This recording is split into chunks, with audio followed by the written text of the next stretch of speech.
So unlike your predecessor, Mr. Schäfer, are you abandoning this sort of rhetorical commitment to Georgia and Ukraine being on the path to NATO membership? Because clearly you can't have both. If you want this partnership agreement and relationship with Russia, you're going to have to wave goodbye to the prospect of Georgia and Ukraine coming into NATO. No, I have to stress that the decision we took at the NATO summit in Bucharest back in 2008 still stands. The decision is very clear.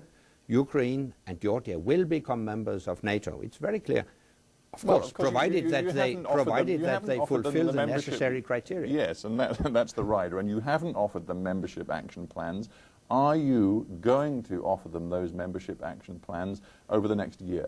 No, because we have decided another framework for Georgia and Ukraine. We have established a Georgian NATO council, a commission within which we discuss progress in reforms in Georgia. We have a similar commission with Ukraine, and our cooperation with Georgia and Ukraine takes place within these commissions. And a final thought on Russia. You talked about the various global challenges facing NATO, energy security being one of them. On the 11th of November, Vladimir Putin, Prime Minister of Russia, again threatened Ukraine with the turning off of the gas taps. He said if they tap into the pipelines that go to Europe, we'll just stop the entire supply of gas to Ukraine. Again, in the context of these sorts of threats, how can you talk of trust and partnership? Because it is a shared interest for the Russians and NATO allies to reduce tensions in Europe. And the best way to do that is to develop a strategic partnership between NATO and Russia. And I foresee that for quite some years we will still have disagreements with Russia on a number of issues, but still we share interests in other areas. Take terrorism. Recently, Russia again suffered from a terrorist attack. It's obvious to me that we should cooperate closely in combating terrorism. But Secretary General, what you've really done is given a green light, as I'm sure you would acknowledge in private, a green light for Russia to do what it likes in its so-called near abroad. Not at all. I do not accept in any way the notion of a special sphere of interest. I will insist on the principle that it is for each individual sovereign country to decide its security policy and alliance affiliation itself. A final thought. I sat here several times with Mr. Schäfer, and he was a frustrated Secretary General. His message was that NATO members had to realize that the credibility, the long-term future of the alliance was at stake, and only if they were prepared to put more in would they get more out of NATO. He pointed to the fact that the United States, I think, in essence, provides 41% of all global defense spending, and its rate of spending as a proportion of GDP is about 4, getting on for 5%. Elsewhere amongst the NATO members, that figure is sometimes lower, much lower than 2%, i.e. the other members aren't paying enough to actually build up credible defenses. And therefore, the Americans are looking at NATO saying, what's in it for us? We're providing all the manpower, the resources, the others providing very little.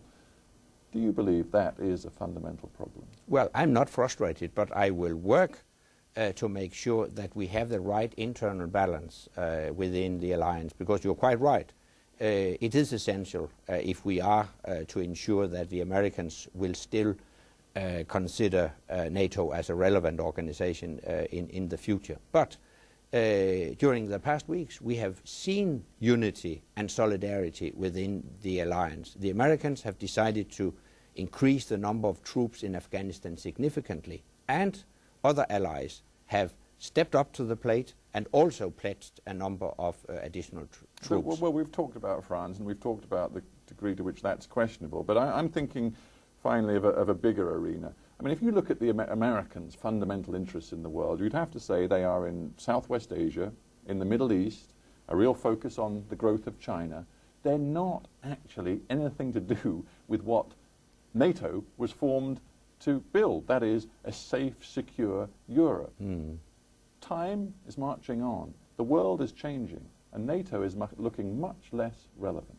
No, NATO is actually adapting to the 21st century challenges, and this is also a reason why we are right now elaborating a new strategic concept. And the core of this will be, yes, our primary function is to defend Allied territory, but we have to realize that in today's world, the defense of our borders very often starts far away, like in Afghanistan, like counter piracy. And I think this is the essence that NATO should adapt to the threats of the new century. It's my ambition as Secretary General to make sure that NATO will be just as strong and just as successful in the 21st century as it was in the past. But of course your logic could take you into Pakistan, could take you into Iran. That's the danger. The logic will take us where we need to go to defend allies' territory. Anders Fogh Rasmussen, thank you very much for being on HardTalk. Yeah.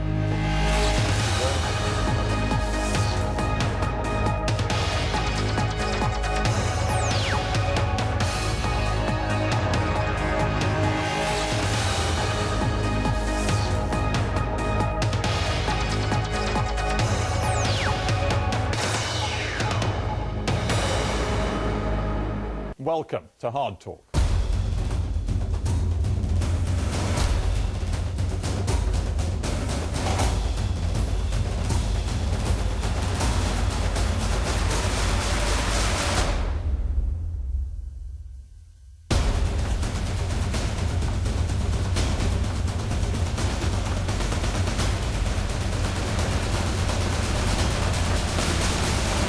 HardTalk, now on radio.